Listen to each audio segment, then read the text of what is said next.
Chapter 14. Norbert, the Norwegian, Ridgeback. Quirrell, however, must have been braver than they'd thought. In the weeks that followed he did seem to be getting paler and thinner. But it didn't look as though he'd cracked yet. Every time they passed the third-floor corridor, Harry, Ron, and Hermione would press their ears to the door to check that Fluffy was still growling inside. Snape was sweeping about in his usual bad temper, which surely meant that the stone was still safe. Whenever Harry passed Quirrell these days, he gave him an encouraging sort of smile, and Ron had started telling people off for laughing at Quirrell's stutter. Hermione, however, had more on her mind than the sorcerer's stone.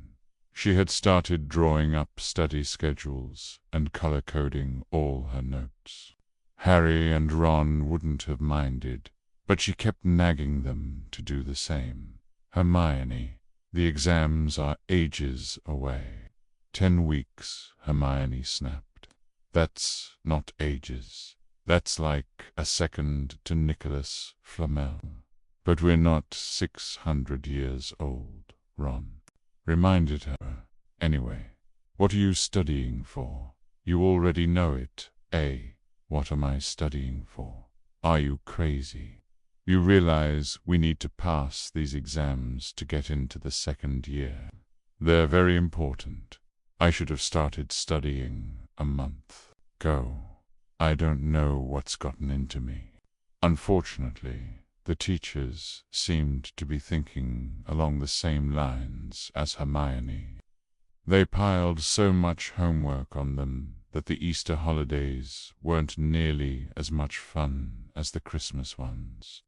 It was hard to relax with Hermione next to you, reciting the 12 uses of dragon's blood, or practicing wand movements. Moaning and yawning, Harry and Ron spent most of their free time in the library with her, trying to get through all their extra work. I'll never remember this, Ron burst out one afternoon, throwing down his quill and looking longingly out of the library window. It was the first really fine day they'd had in months. The sky was a clear forget-me-not blue, and there was a feeling in the air of summer coming. Harry, who was looking up Dittany in 1000 magical herbs and fungi, didn't look up until he heard Ron say, "Hagrid, what are you doing in the library?" Hagrid shuffled into view, hiding something behind his back. He looked very out of place in his moleskin overcoat. "Just lookin'," he said, in a shifty voice that got their interest at once. "An' what are you lot up to?" He looked suddenly suspicious. "You're not still lookin' for Nicholas Flamel, yeah?" "Oh, we found out who he is ages ago," said Ron impressively. "And we know what that dog's guarding. It's a sorcerer's stone. Hagrid looked round quickly to see if anyone was listening. "Don't go shouting about it. What's the matter with ya?" "There are a few things we wanted to ask you, as a matter of fact," said Harry. "About what's guarding the stone, apart from Fluffy." "Shush," said Hagrid again. "Listen, come and see me later. I'm not promising I'll tell ye anything, mind. But don't go rabbiting about it in here. Students aren't supposed to know. They'll think I've told ye. See you later, then," said Harry. Hagrid shuffled off. "What was he hiding behind his back?" said Hermione thoughtfully. "Do you think it had anything to do with the stone?" "I'm going to see what section he was in," said Ron, who'd had enough of working. He came back a minute later with a pile of books in his arms and slammed them down on the table. "Dragons," he whispered. Hagrid was looking up stuff about dragons. Look at these dragon species of Great Britain and Ireland. From Egg to Inferno, a dragon keeper's guide. Hagrid's always wanted a dragon. He told me so the first time I ever met him, said Harry. But it's against our laws, said Ron. Dragon breeding was outlawed by the Warlocks' Convention of 1709. Everyone knows that. It's hard to stop them from noticing us if we're keeping dragons in the back garden anyway.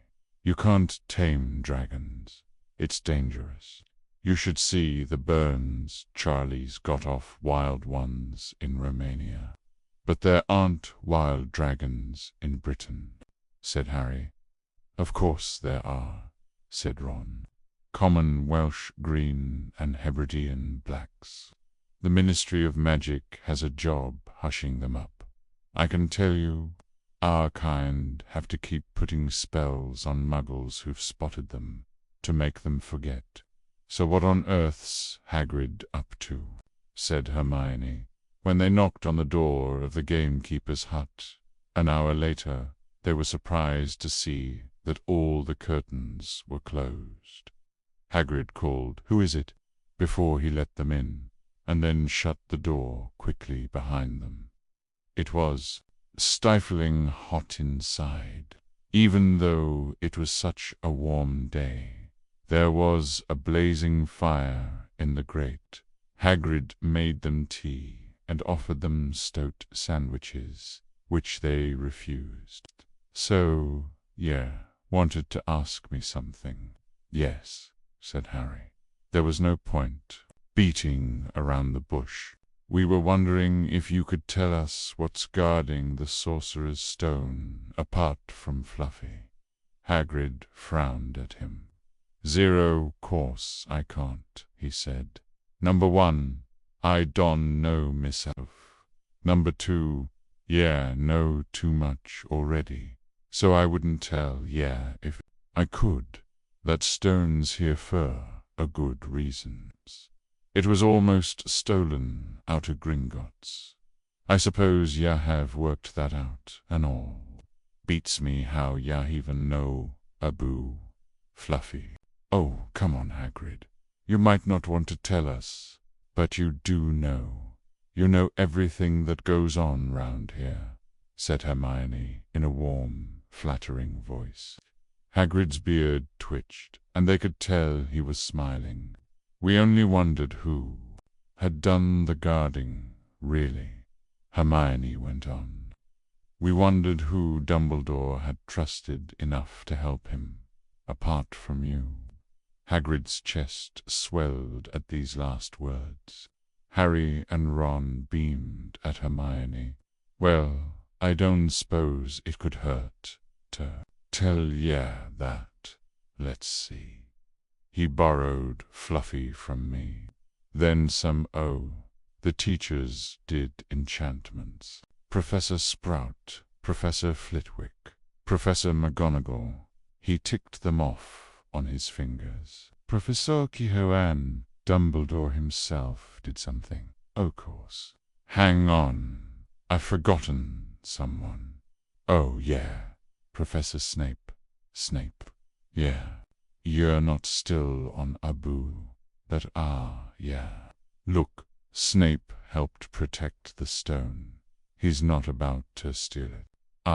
Yes. The moment in which Hagrid, bless his oversized, over-honest heart, decided to recite the entire staff roster of those entrusted with protecting one of the most dangerous magical artifacts in existence, like he was naming winners of Bubble. Oh yes, me.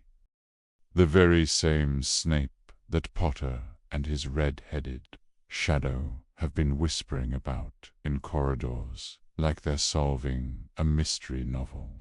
As though my every movement requires decoding. As though I'm some sinister silhouette in the corner of every chapter. Apparently, protecting the stone wasn't enough. Apparently, nearly losing a leg to a three-headed Cerberus wasn't enough. Apparently, helping enchant layers of magical defenses around the stone, alongside the headmaster himself, was simply my way of earning the boys' suspicion. How perfectly Gryffindor of them. A noble attempt, Hagrid. But, unfortunately, with Potter and his gang, truth is never quite as exciting as suspicion. Let them suspect, let them wonder, while they chase shadows and whisper names behind hands. I'll continue doing what must be done, quietly, thanklessly, and correctly, because unlike them, I don't need to be a hero. I just need to win. Harry knew Ron and Hermione were thinking the same, as he was. If Snape had been in on protecting the stone, it must have been easy to find out how the other teachers had guarded it. He probably knew everything except, it seemed, Quirrell's spell and how to get past Fluffy. You're the only one who knows. How to get past Fluffy, aren't you, Hagrid? Said Harry anxiously. And you wouldn't tell anyone, would you? Not even one of the teachers. Not a soul knows, except me and Dumbledore, said Hagrid proudly. Well, that's something, Harry muttered to the others. Hagrid, can we have a window open? I'm boiling. Can't, Harry. Sorry, said Hagrid. Harry noticed him glance at the fire. Harry looked at it, too. Hagrid, what's that? But he already knew what it was. In the very heart of the fire, underneath the kettle, was a huge black egg. Ah, said Hagrid, fiddling nervously with his beard. That's, where did you get it, Hagrid? Said Ron, crouching over the fire to get a closer look at the egg. It must have cost you a fortune. Won it, said Hagrid, last night. I was down in the village having a few drinks and got into a game o' cards with a stranger. Think he was quite glad to get rid. Buy it, to be honest. But what are you going to do with it when it's hatched? Said Hermione. Well, I've been doing some reading, said Hagrid, pulling a large book from under his pillow. Got this out of the library. Dragon breeding for pleasure and profit. It's a bit out of date, of course, but it's all in here. Keep the egg in the fire. Cause their mothers breathe on IMC. And when it hatches, feed it on a bucket o' brandy mixed with chicken blood every half hour. And see here, how to recognize different eggs. What I got, there's a Norwegian Ridgeback. They're rare, them. He looked very pleased with himself, but Hermione didn't. Hagrid, you live in a wooden house, she said. But Hagrid wasn't listening. He was humming merrily as he stoked the fire. So now they had something else to worry about. What might happen to Hagrid if anyone found out he was hiding an illegal dragon in his hut? Wonder what it's like to have a peaceful life, Ron sighed. As evening after evening they struggled through all the extra homework they were getting. Hermione had now started making study schedules for Harry and Ron, too. It was driving them nuts. One breakfast time, Hedwig brought Harry another note from Hagrid. He had written only 2 words. It's hatching. Ron wanted to skip herbology and go straight down to the hut. Hermione wouldn't hear of it. Hermione, how many times in our lives are we going to see a dragon hatching? We've got lessons. We'll get into trouble. And that's nothing to what Hagrid's going to be in when someone finds out what he's doing. Shut up. Harry whispered.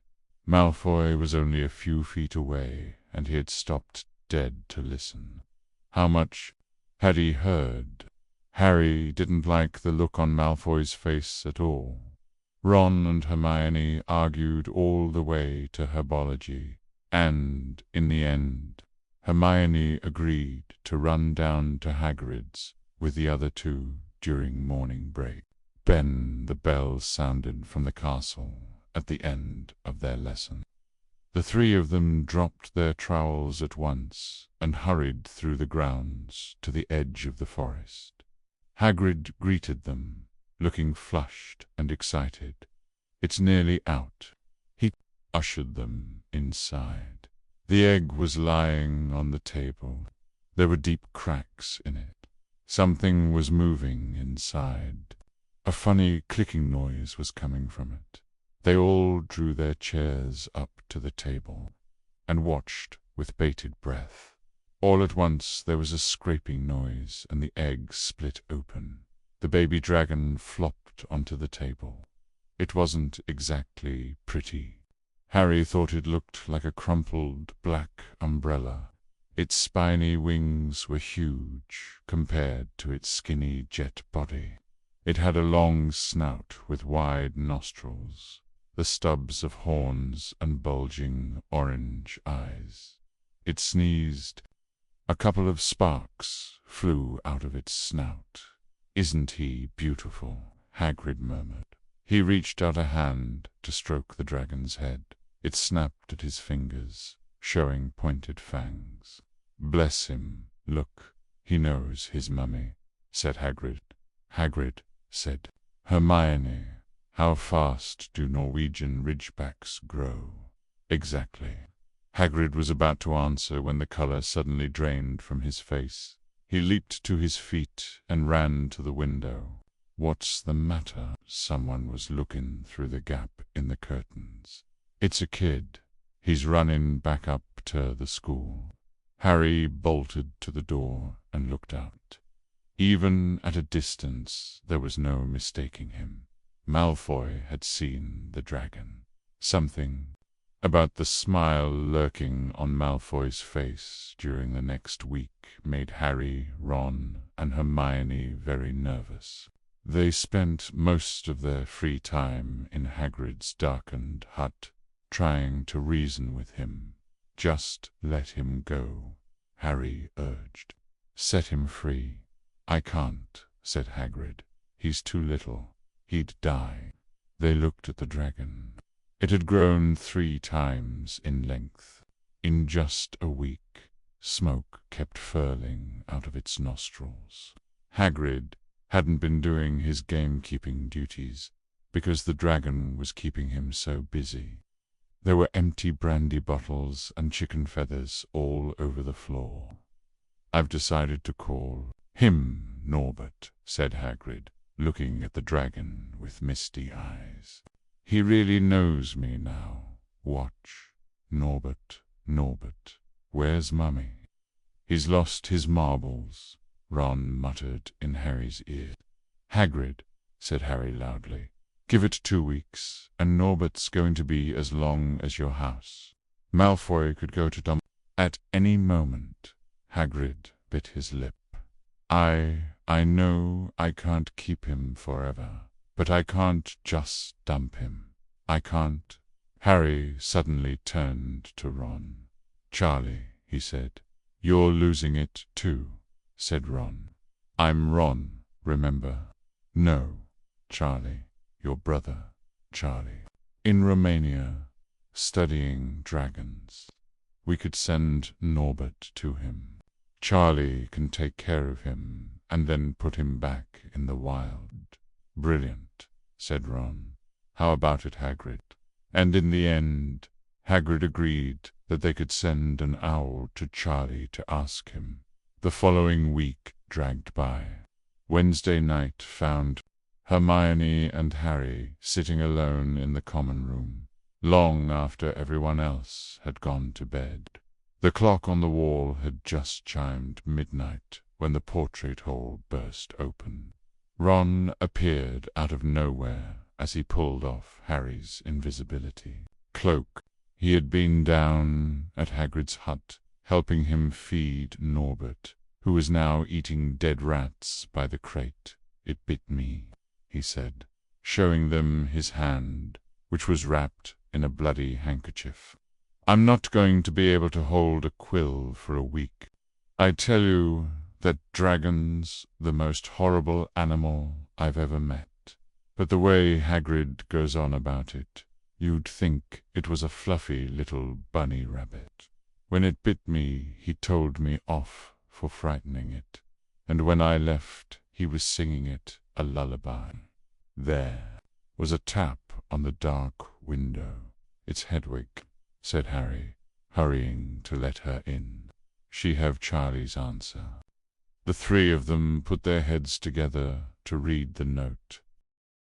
"Dear Ron, how are you? Thanks for the letter. I'd be glad to take the Norwegian Ridgeback, but it won't be easy getting him here. I think the best thing will be to send him over with some friends of mine who are coming to visit me next week. Trouble is, they mustn't be seen carrying an illegal dragon. Could you get the Ridgeback up the tallest tower at midnight on Saturday? They can meet you there and take him away while it's still dark. Send me an answer as soon as possible. Love, Charlie." They looked at one another. "We've got the invisibility cloak," said Harry. "It shouldn't be too difficult. I think the cloak's big, enough to cover two of us and Norbert." It was a mark of how bad the last week had been that the other two agreed with him. Anything to get rid of Norbert and Malfoy. There was a hitch. By the next morning, Ron's bitten hand had swollen to twice. "Bist use your sigh." He didn't know whether it was safe to go to Madame Pomfrey. Would she recognize a dragon bite? By the afternoon, though, he had no choice. The cut had turned a nasty shade of green. It looked as if Norbert's fangs were poisonous. Harry and Hermione rushed up to the hospital wing at the end of the day to find Ron in a terrible state in bed. "It's not just my hand," he whispered, "although that feels like it's about to fall off. Malfoy told Madame Pomfrey he wanted to borrow one of my books so he could come and have a good laugh at me. He kept threatening to tell her what really bit me. I've told her it was a dog, but I don't think she believes me. I shouldn't have hit him at the Quidditch match. That's why he's doing this." Harry and Hermione tried to calm Ron down. "It'll all be over at midnight on Saturday," said Hermione, but this didn't soothe Ron at all. On the contrary, he sat bolt upright and broke into a sweat. "Midnight on Saturday," he said in a hoarse voice. Oh no, I've just remembered. Charlie's letter was in that book Malfoy took. He's going to know we're getting rid of Norbert." Harry and Hermione didn't get a chance to answer. Madame Pomfrey came over at that moment and made them leave, saying Ron needed sleep. "It's too late to change the plan now," Harry told Hermione. "We haven't got time to send Charlie another owl, and this could be our only chance to get rid of Norbert. We'll have to risk it. And we have got the invisibility cloak. Malfoy doesn't know about that." They found Fang, the boarhound, sitting outside with a bandaged tail when they went to tell Hagrid, who opened a window to talk to them. "I won't let you in," he puffed. "Norbert's at a tricky stage. Nothin' I can't handle." When they told him about Charlie's letter, his eyes filled with tears, although that might have been because Norbert had just bitten him on the leg. It's all right. He only got my boot, just playin'. He's only a baby, after all." The baby banged its tail on the wall. making the windows rattle. Harry and Hermione walked back to the castle, feeling Saturday couldn't come quickly enough. They would have felt sorry for Hagrid when the time came for him to say goodbye to Norbert, if they hadn't been so worried about what they had to do. It was a very dark, cloudy night, and they were a bit late arriving at Hagrid's hut, because they'd had to wait for Peeves to get out of their way in the entrance hall, where he'd been playing tennis against the wall. Hagrid had Norbert packed and ready in a large crate. "He's got lots o' rats and some brandy for the journey," said Hagrid in a muffled voice. "And I've packed his teddy bear in case he gets lonely." From inside the crate came ripping noises that sounded to Harry as though the teddy was having his head torn off. "Bye-bye, Norbert," Hagrid sobbed, as Harry and Hermione covered the crate with the invisibility cloak and stepped underneath it themselves. "Mummy will never forget you." How they managed to get the crate back up to the castle, they never knew. Midnight ticked nearer as they heaved Norbert up the marble staircase in the entrance hall and along the dark corridors. Another staircase, then another. Even one of Harry's shortcuts didn't make the work much easier. Nearly there. Harry panted as they reached the corridor beneath the tallest tower. Then a sudden movement ahead of them made them almost drop the crate. Forgetting that they were already invisible, they shrank into the shadows, staring at the dark outlines of two people grappling with each other 10 feet away. A lamp flared. Professor McGonagall, in a tartan bathrobe and a hairnet, had by the ear. "Detention," she shouted, "and 20 points from wandering around in the middle of the night. How dare you? You don't understand, Professor. Harry Potter's coming. He's got a dragon. What utter rubbish. How dare you tell such lies? Come on, I shall see Professor Snape about you, Malfoy." The steep spiral staircase up to the top of the tower seemed the easiest thing in the world after that. Not until they'd stepped out into the cold night air did they throw off the cloak, glad to be able to breathe properly again. Hermione did a sort of jig. "Malfoy's got detention. I could sing." "Don't," Harry advised her. Chuckling about Malfoy, they waited, Norbert thrashing about in his crate. About 10 minutes later, 4 broomsticks came swooping down out of the darkness. Charlie's friends were a cheery lot. They showed Harry and Hermione the harness they'd rigged up, so they could suspend Norbert between them. They all helped buckle Norbert safely into it, and then Harry and Hermione shook hands with the others and thanked them very much at last. Norbert was gone. They slipped back down the spiral staircase, their hearts as light as their hands, now that Norbert was off them. No more Dragon Malfoy in detention. What could spoil their happiness? The answer to that was waiting at the foot of the stairs. As they stepped into the corridor, Filch's face loomed suddenly out of the darkness. Well, he whispered. "We are in trouble." They'd left the invisibility cloak on top of the tower.